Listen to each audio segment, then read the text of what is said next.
اگر آپ قرآن مجید کے سوروں کا آغاز دیکھیں تو بسم اللہ الرحمن الرحیم ہر سورے کے شروع میں ہے سوائے ایک سورے کے، اس میں بسم اللہ نہیں ہے۔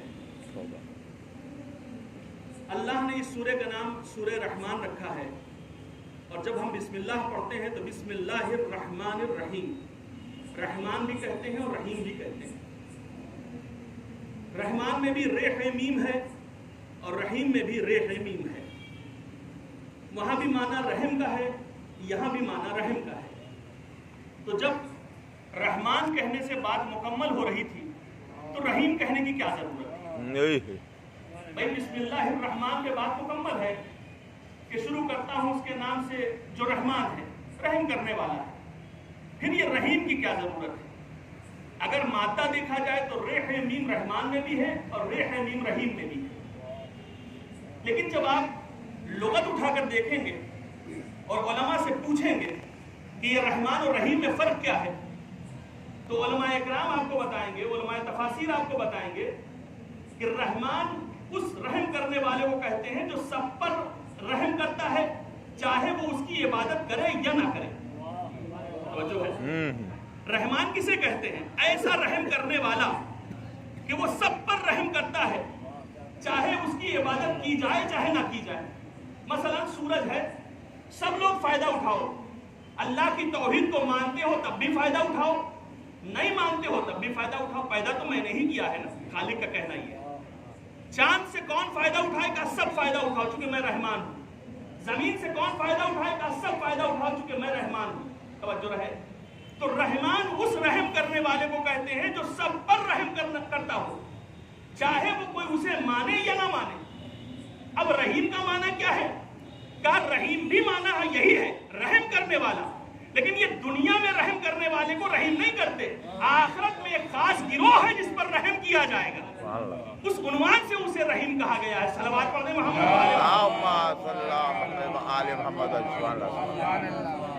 اگر اس سورے کا نام سورہ رحیم ہوتا تو جو اللہ کی عبادت نہیں کرتے ہیں وہ نعمتوں سے فائدہ نہ اٹھا پاتے جو اللہ نے کائنات میں پیدا کی، اس لیے سورے کا نام رحمان رکھا اور پھر انواع و اقسام کی باتیں اس میں گنا دی۔ دیکھو سورج ہم نے پیدا کیا، چاند ہم نے پیدا کیا، زمین ہم نے بنائی، تارے ہم نے بنائے، دریائیں ہم نے بنائی، یہ کہاں ہے؟ سورہ رحمان میں موجود۔ نعمتوں کا ذکر کیا ہے، توجہ رہے، نعمتوں کا ذکر کیا ہے، اور ہر نعمت گنانے کے بعد پوچھا ہے فَبِأَيِّ آلَاءِ رَبِّكُمَا تُكَذِّبَانِ، بتاؤ میری کن کن نعمتوں کا انکار کرو گے؟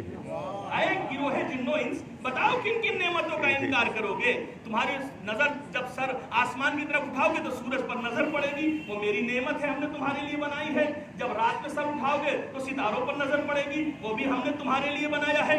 کہاں تم ہمیں کیسے تم بھول سکتے ہو؟ کیسے کہہ سکتے ہو کہ خدا یاد نہیں ہے؟ بھئی جہاں تم نظر اٹھا رہے ہو وہاں ہم تمہیں دکھائی دے رہے ہیں۔ ہم نے سورہ رحمان میں نعمتیں رکھی ہیں، اور نعمتیں رکھنے کے بعد بار بار پوچھا ہے کہ میری کن کن نعمتوں کا انکار کرو گے؟ کون کون سی نعمتوں کو تم بھلا دو گے؟ توجہ ہے، کون کون سی نعمتوں کو بھلا دو گے؟ اچھا ایک دو مرتبہ نہیں، 31 مرتبہ تقریباً فَبِأَيِّ آلَاءِ رَبِّكُمَا تُكَذِّبَانِ ریپیٹ ہوا ہے اسی سورے میں، ایک ہی سورے میں تقریباً 31 مرتبہ فَبِأَيِّ آلَاءِ رَبِّكُمَا تُكَذِّبَانِ ریپیٹ ہوا ہے۔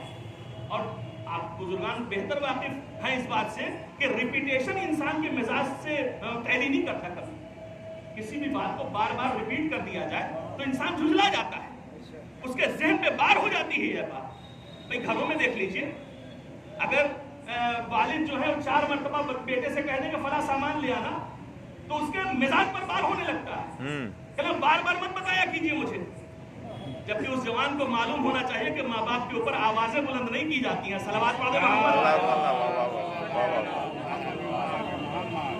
غور فرمایا آپ نے؟ تو ایک ہی چیز کو اگر بار بار کہا جائے گا تو مزاج پہ بار ہونے لگتا ہے، اچھا نہیں لگتا ہے۔ فرض کیجئے امتحان کا پرچہ چھپا، ممتحن نے سوال لکھے، لکھا یہ کام، یہ سوال لکھ دیجئے، یہ سوال لکھ دیجئے، یہ سوال لکھ دیجئے، یہ سوال لکھ دیجئے، یہ سوال لکھ دیجئے، اس کا جواب لکھ دیجئے، یہ لکھ دیجئے جو بار بار لکھا جائے گا تو کہتے ہیں بھیا یہ آپ کا پیپر جو ہے فصاحت سے بیکار ہو گیا، اس میں فصاحت نہیں پائی جاتی، نہ کوئی بلاغت ہے نہ کوئی فصاحت، آپ نے لکھا ہی نہیں صحیح سے۔ کیسے لکھا جاتا؟ یہ بار بار لکھ دیجئے نہیں لکھا جاتا، کیا ہے؟ کہا ایک میں لکھ دیتے لکھ دیجئے، ایک میں لکھتے تحریر ایک میں لکھتے ہیں مرقوم کیجئے، ایک میں کہتے ہیں رقم کیجئے. بھئی انواع و اقسام سے وہی ایک بات کہی جا سکتی تھی. تو انسان کے ذہن پہ بار نہیں ہوتا ہے. یہ انسانی تحریر ہے جو بار بار اگر بندے کے سامنے رکھی جائے تو اس کے ذہن پر بوجھ محسوس ہونے لگتا ہے. وہ قرآنی تحریر ہے، جتنا بندہ پڑھتا جاتا ہے اتنا وزن میں آتا چلا جاتا ہے. جتنی مرتبہ اس آیت کی تکرار کرتا ہے اس کو خوشی محسوس ہونے لگتی ہے. صلوات پڑھتے ہیں. بعث فی الامیین رسولا منہم یتلو علیہم آیاتہ ویزکیہم ویعلمہم الکتاب والحکمہ وإن كانوا من قبل لفی ضلال مبین. اللہ کا معنی ختم نہیں ہو رہا. وہی خدا تو ہے جس نے امیین کے درمیان ایک رسول کو بھیجا. توجہ ہے کیا معجزہ ہے خدا کی قسم. اچھا، اور اگر درمیان میں الف دو لام اور ایک ہے، درمیان کے دو لام کو حذف کر دوں تو اب بچا الف اور ہے.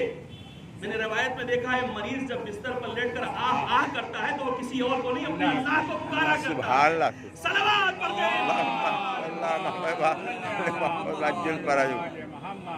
اور فرمایا آپ نے تو یہ ہے اللہ. تھوڑی سی میں توحید کی طرف آپ کو لے چلوں گا. بھئی یہ ہے اللہ، ٹھیک ہے.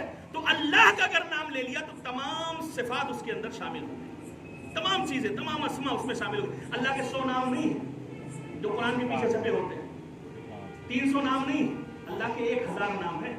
اور وہ بھی آپ ماہ رمضان میں پڑھتے ہیں. کہاں پڑھتے ہیں؟ یاد ہے نا؟ جوشن کبیر میں. اللہ کے 1000 نام ہے، جوشن کبیر میں آپ پڑھتے ہیں. کہتے ہیں کوئی بھی بیماری ہو جوشن کبیر اگر پڑھ لی جائے اور اس کا پانی پلا دیا تو شفا ہوتی.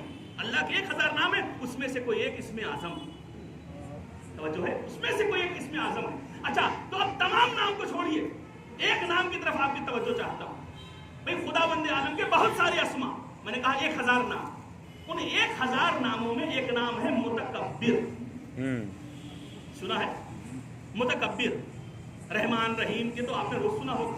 ایک نام ہے اللہ کا متکبر، قرآن میں آیا ہے نام متکبر. متکبر کسے کہتے ہیں؟ تکبر سے آیا ہے لفظ متکبر. تکبر کا مطلب غرور. جس کو غرور ہو جائے، کہتے ہیں میں تکبر نہ کرو، گھمنڈ نہ کرو. تو اللہ کس بات پر گھمنڈ کر رہا ہے؟ توجہ ہے بھئی. ہم اور آپ کس بات پر گھمنڈ کرتے ہیں؟ خدا نہ خواستہ اللہ نہ کرے کسی کے اندر یہ روحانی بیماری اگر داخل ہو جائے جسے تکبر کہتے ہیں، کس بات پر؟ بیٹا بڑا ترقی کر گیا، تکبر اندر اندر پیدا ہونے لگا کہ جیسا میرا بیٹا ہے ویسا سماج میں کسی کا بیٹا ہے. بزنس بہت اچھا چل گیا، اندر اندر تکبر پیدا ہونے لگا، جیسا میرا بزنس ہے ویسا تو سماج میں کسی کے پاس نہیں. اللہ خود عزت عطا کر دے، تکبر پیدا ہونے لگتا ہے. اللہ عزت دیتا ہے، انسان عزت نہیں کبھی کروا سکتا اپنی جب تک کہ اللہ نہ چاہے. تو اللہ عزت عطا کر دے، تکبر پیدا ہو جاتا ہے. تو بھائی چونکہ ہم لوگ ہیں نا، انسان ہے نا، تو تھوڑا سا پاتے ہیں سنبھال نہیں پاتے ہیں، ٹھیک ہے نا. تو تکبر پیدا ہونے لگتا ہے. میرے استاد ایک مثال دیتے تھے کہ تکبر کیوں ہونے لگتا ہے، انسان بڑبڑانے لگتا ہے، بالکل بولنے لگتا ہے، چلانے چیخنے لگتا ہے کہ میں میرے جیسا میں یہ میں کہاں سے کیوں نکلنے لگتا ہے. استاد بڑی خوبصورت مثال دیتے ہیں. کہتے ہیں اگر 5000 روپے انسان جیب میں رکھے ہو گڈی کے عنوان سے یا نوٹ کے عنوان سے، اور اگر دوڑ کے جائے تو آواز نہیں آئے گی. لیکن اگر 1-1 روپے کے 10 سکے رکھے ہو اور دوڑنے لگے گا تو چھن چھن چھن چھن کی آواز آنے لگتی ہے. تو جہاں آواز زیادہ آنے لگے سمجھیے اندر سب کچھ خالی ہے. صلوات پڑھ دیں محمد والے. مل جل کے صلوات تو پڑھیں.